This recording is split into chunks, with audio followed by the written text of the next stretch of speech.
soulevé ces derniers temps, c'est que nous avons entendu dire clairement aux mascarades électorales que ça suffit. Nous avons commencé un combat sur les réformes constitutionnelles, institutionnelles et électorales. Depuis plusieurs années, nous menions ce combat. Et ces derniers mois, ce combat s'est davantage intensifié lorsque nous avons appelé à des mobilisations à tout le moins depuis 2006, où s'est tenu, comme vous le savez, les discussions qui ont abouti à la signature de l'accord politique global APG. Et après cela, même avant cela, la question des réformes était en l'air. Depuis l'élection présidentielle de 1998, qui, comme vous le savez, a été perdu par Yadema, qui a été battu à plat de couture par Giscard Olympio à l'époque, mais a fait un coup de force électorale pour se proclamer illégalement élu. Rappelez-vous, celui qui devait proclamer les résultats de cette élection, ce n'est pas lui qui l'a fait. Et malheureusement, c'est votre frère même qui est venu proclamer les faux résultats.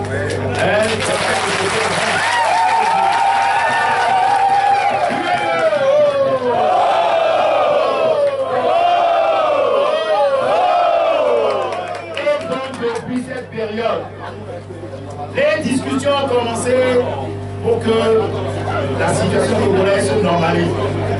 Mais elle a été davantage aggravée 4 années plus tard, en 2002, et précisément le 31 décembre, lorsque Gnassingbé Eyadema a décidé de tendre le cou à la Constitution que le peuple togolais s'est souverainement donné le 27 septembre 1992 en votant à 98,11% pour la Constitution qui était soumise à référendum.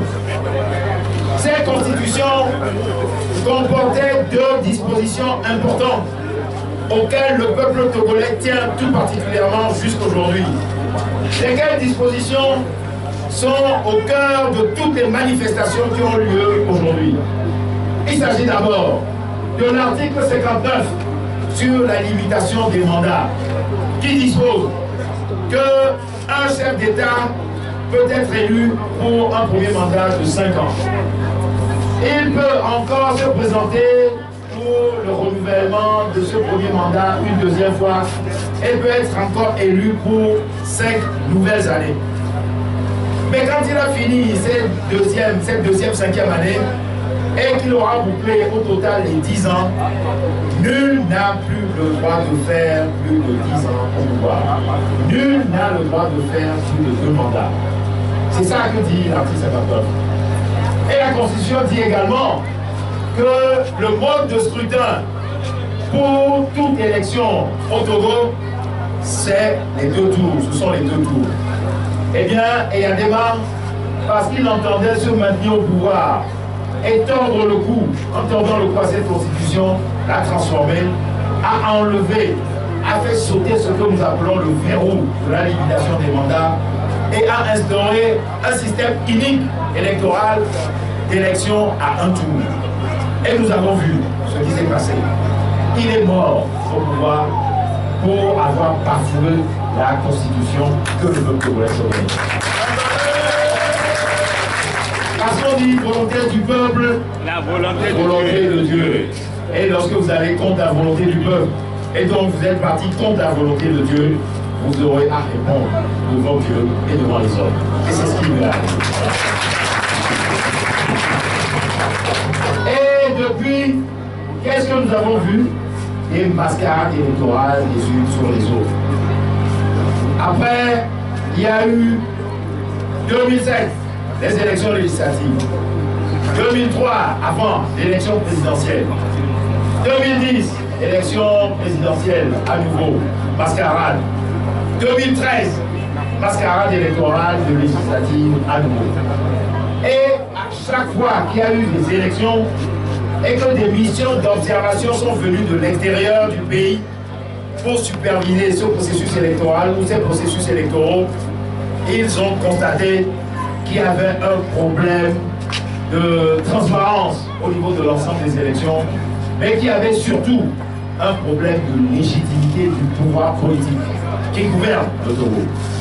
Et c'est pour cette raison que toutes ces missions ont recommandé qu'un dialogue ait lieu, de manière à ce qu'on règle les problèmes du Togo, les problèmes politiques auxquels le Togo est confronté, et tous invariablement ont proposé qu'on retourne à l'ancienne constitution de 1992 pour régler l'ensemble des problèmes politiques et apaiser le pays. Mais Eyadema lui-même avant, son fils Faure Gnassingbé, qui a pris le pouvoir dans un fleuve de sang à la mort de son père, n'ont jamais voulu respecter cette aspiration. Mieux, vous vous rappelez qu'après les massacres de 2005, Faure Gnassingbé lui-même a pris l'initiative de mettre en place une institution, la CVJR, la Commission Vérité, Justice, Réconciliation, pour tenter de trouver une solution à la crise togolaise. Et il y a eu un grand tapage autour de la mise en place de cette institution, qui a été présidée, comme vous le savez, par Monseigneur Maria. Ils ont fait leurs travaux. Ils ont fouillé l'histoire du Togo. Ils ont fouillé tous les crimes qui sont passés depuis l'assassinat de Sylvanus Olympio et bien avant, depuis 1958 jusqu'à ce jour. Et une des conclusions majeures à laquelle ils sont arrivés, c'est qu'il fallait rétablir la Constitution de 1992 pour apaiser le pays. Mais est-ce que Faure Gnassingbé l'a fait? Le jour même où on lui présentait les résultats des travaux de cette CVJR, lui-même disait, oui, il faut veiller à la mise en œuvre des recommandations de ce rapport pour éviter le retour des vieux démons. C'est ce que lui-même a dit. Mais est-ce que le retour des vieux démons, c'est ce qu'il tente d'empêcher aujourd'hui avec ce qu'il est en train de faire? Alors, nous ne pouvons pas l'accepter. Nous ne pouvons pas accepter qu'on viole la légalité au Togo. Car ce que Faure Gnassingbé fait depuis le début, c'est une violation flagrante et grave de la légalité. Songez tout simplement que le processus électoral au Togo est régi par des textes. Les processus électoraux sont régis d'abord par la Constitution qui les organise, et ensuite par un code électoral. Eh bien, la Constitution prévoit que le mandat du président de la République est renouvelé dans des délais constitutionnels qui ont été précisément indiqués. De même, dans le code électoral, l'ensemble du processus d'organisation des élections, que ce soit les présidentielles, les législatives et les locales, sont indiqués de manière extrêmement précise. Eh bien, Faure Gnassingbé s'est assis sur l'ensemble de ces processus et n'a fait que ce qu'il veut. Vous avez pu voir comment, pour la convocation du corps électoral pour ces élections-ci, la Cour constitutionnelle a donné une date où normalement devrait avoir lieu l'élection présidentielle. Et cette date, vous le savez, ce n'est pas le mois d'avril. C'est déjà depuis le mois de février que nous aurions dû voter. C'est depuis ce mois-là où l'ensemble des processus auraient dû être engagés. Mais ils ont laissé cela, balayé cela, et ils ont fait ce que font l'ensemble. Le corps électoral aurait dû être convoqué sur la base d'une révision des listes électorales qui a été fait complètement hors délai. Les délais pendant lesquels on devait faire la publicité pour la convocation du corps électoral, ce délai-là a été totalement piétiné, bafoué. On devait prendre plus de 2 bonnes semaines pour préparer les populations à la révision de ces listes électorales. Eh bien, il n'en a rien été. Parce qu'il fallait faire vite. On a bafoué les choses. Et ce qui devait arriver arriva. Eh bien, on n'a vu personne dans les bureaux de révision des listes électorales. Par ailleurs, il était vrai que le peuple togolais ne voulait plus d'élections cette année.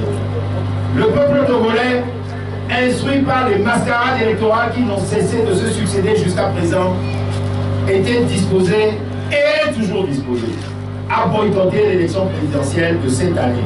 Et voilà pourquoi vous n'avez eu personne dans les bureaux de révision des listes électorales. Et une fois ce summum d'illégalité commis, eh bien, on a bâclé un processus de révision en le faisant de façon précipitée sur toute l'étendue du territoire national.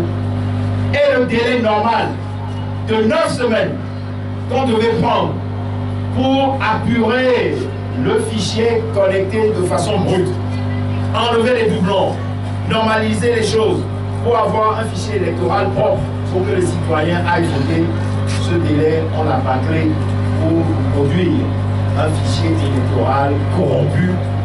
Et certains de nos camarades, de nos anciens camarades peut-être je dirais, puisque nous ne sommes plus sur la même longueur d'onde aujourd'hui, ont pris prétexte de ça effectivement. Lorsqu'on leur a donné le fichier de 2013 pour dire non, ce fichier est corrompu, en le fouillant, ils ont trouvé quoi? 27 000 doublons dans le fichier de 2013. Et donc, nous disons que normalement, les élections législatives de 2013 auraient dû être annulées. Parce que le fichier sur la base duquel 16 élections ont été convoquées, ce fichier est vérolé, ce fichier est impropre. Et pourtant, c'est sur la base de ce même fichier qu'on organise l'élection présidentielle de cette année 2015. Eh bien, voilà toutes les irrégularités qui gouvernent la préparation de ce processus électoral. Et donc, nous disons que non, nous ne pouvons pas laisser un vol aussi manifeste se commettre à nouveau sous nos yeux et nous taire. Cela est totalement impossible. Mais plus que tout, ce que le peuple togolais exige, c'est le retour inconditionnel et immédiat à la Constitution de 1992. Parce que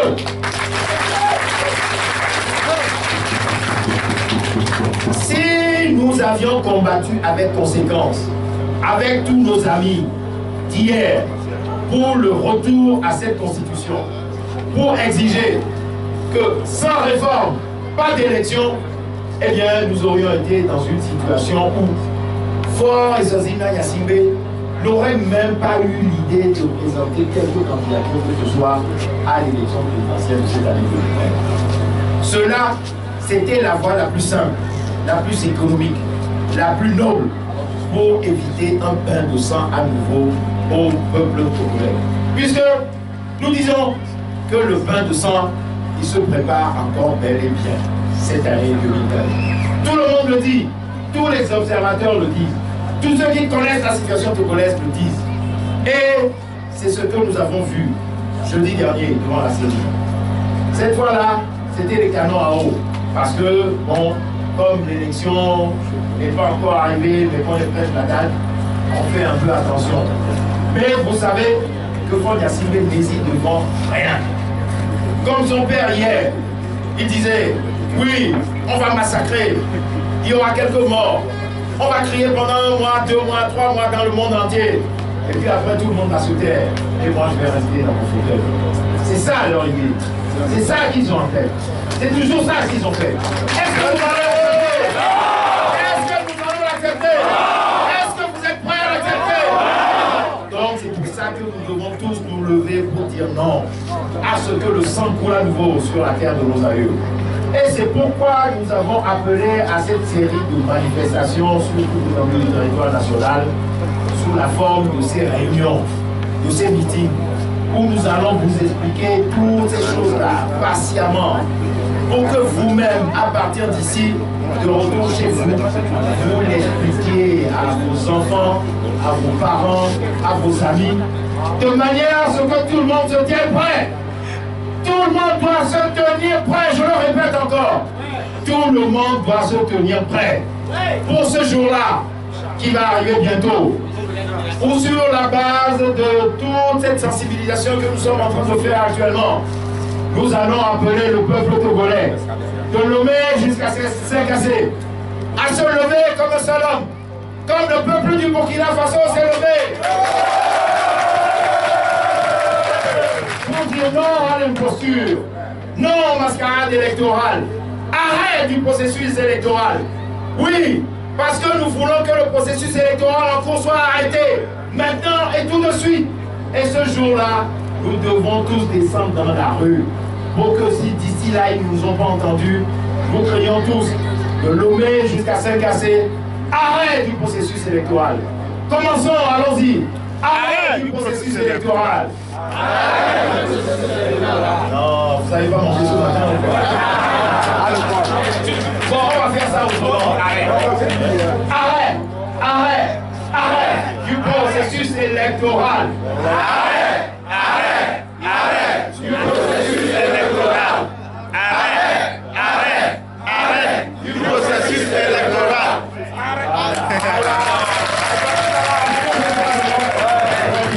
Bon, voilà le message essentiel que nous avions à vous passer aujourd'hui. Donc c'est un message d'avertissement, c'est un message de mobilisation, c'est un message pour vous appeler à vous tenir prêts pour que ce jour-là, nous soyons tous debout pour réclamer notre droit, pour reconquérir notre souveraineté, pour rétablir le Togo sur les pieds. Applaudez! Applaudez! Applaudez Badja! Oui, parce que ce dont il s'agit, c'est tout simplement de la reconquête d'une nouvelle indépendance pour le Togo. C'est ça l'enjeu du combat que nous avons devant nous.